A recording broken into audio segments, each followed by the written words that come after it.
Bismillahirrahmanirrahim. Assalamu alaikum Bluebaharians. How are you all? Hope you all are fine. I'm your maths teacher Aisha.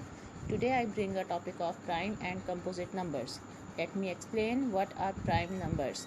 A prime number is a whole number and its factors are only one and itself. For example, we have a number 3.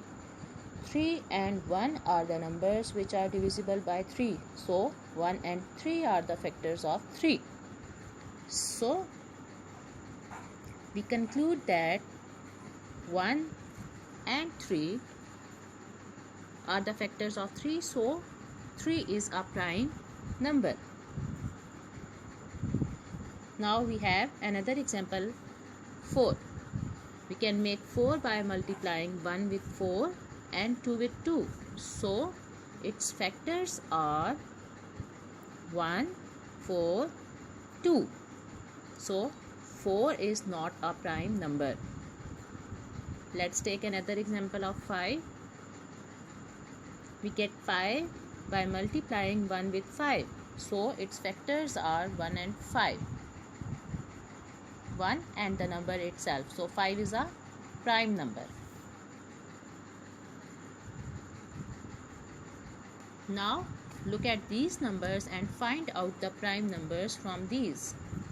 Prime numbers are those numbers which are whole numbers and its factors are only 1 and itself. So 19, 7 and 13 are the prime numbers.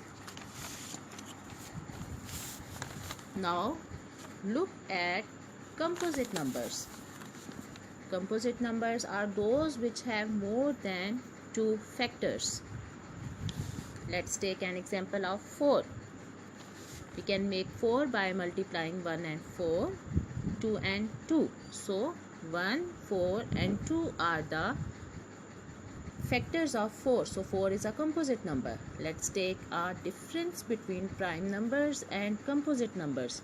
Prime numbers have only 2 factors and composite numbers have more than 2 factors. Now look at another example of a composite number, 24. We can get 24 by multiplying 1 and 24. Same as 2 and 12.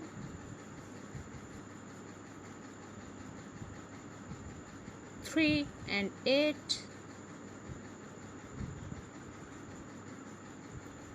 4 and 6. So 1, 24, 2, 12, 3, 8, 4 and 6 are the factors of 24. Now look at these numbers and find out the composite numbers. Composite numbers are the numbers which have more than 2 factors. So 21 and 12 are the composite numbers.